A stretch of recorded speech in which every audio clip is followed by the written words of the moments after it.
Here's what I learned from doing every single LSAT logic game ever released.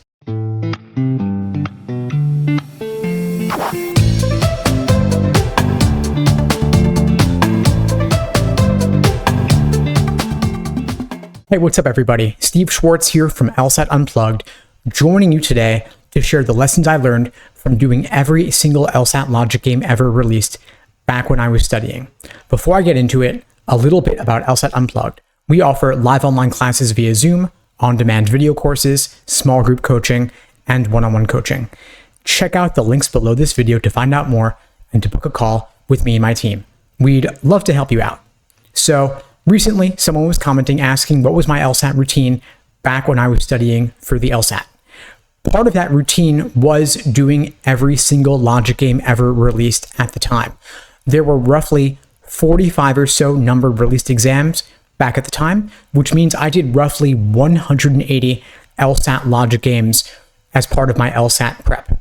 Logic games were the most difficult section for me at first, back when I was studying, but of course they are the most learnable and perfectible section.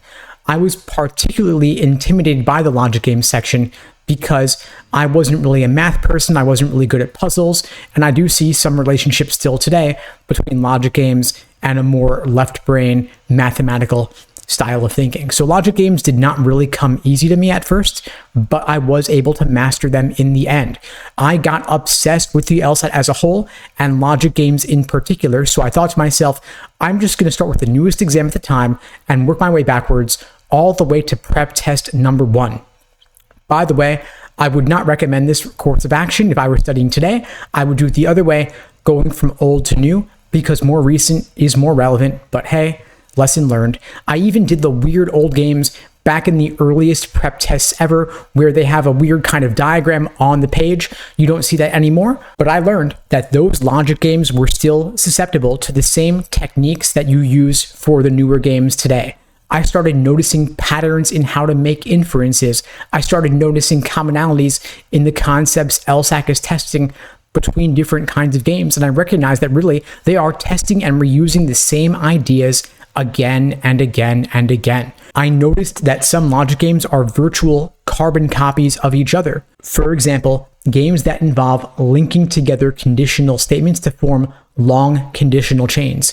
You may have heard of the famous Birds in the Forest game, PrepTest 33 Game 2. It's a classic game used in a lot of instructional materials, mine included. It turns out there are a lot of other logic games just like this game. For example, Super Prep B Game 2, PrepTest 36 Game 1, PrepTest 45 Game 3, and PrepTest 58 Game 2 are all extremely similar to that Birds in the Forest game, PrepTest 33 Game 2. You draw out a conditional statement, you take the contrapositive, you link that with another conditional statement, building chains as you go till you have eventually a long web of relationships where you see A requires B, requires C, requires D, requires E. Then you have the contrapositive, not E requires not D, requires not C, requires not B, requires not A. And you can see at a glance all the relationships between the different variables in the game, which is exactly what LSAT is testing you on, the ability to parse out the relationships between different variables in the game. Of course, there are many other formats of games that LSAT uses. This is just one example, but I started seeing that if I didn't understand a concept in one game, I wouldn't get it in the next game either. And so that was additional incentive for me to learn the lessons of the LSAT.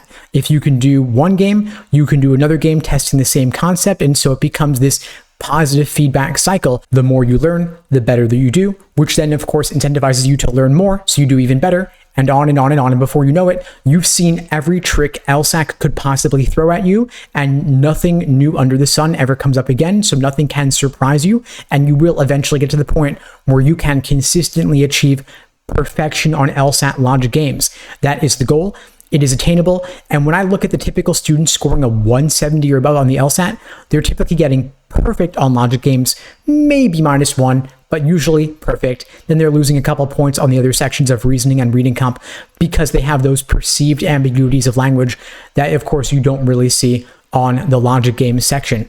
By the way, if you're looking to support preparing for the LSAT, check out my book, Mastering the LSAT. You can get your copy at lsatmasterybook.com. I've taken my best advice on LSAT study plans, structuring your LSAT self-study, and put all that information into this book. Again, Mastering the LSAT. There it is, Mastering the LSAT, available for you at lsatmasterybook.com. Anyway, folks, that's all for now. I hope you found this video helpful. In the meantime, I wish you all the best and take care.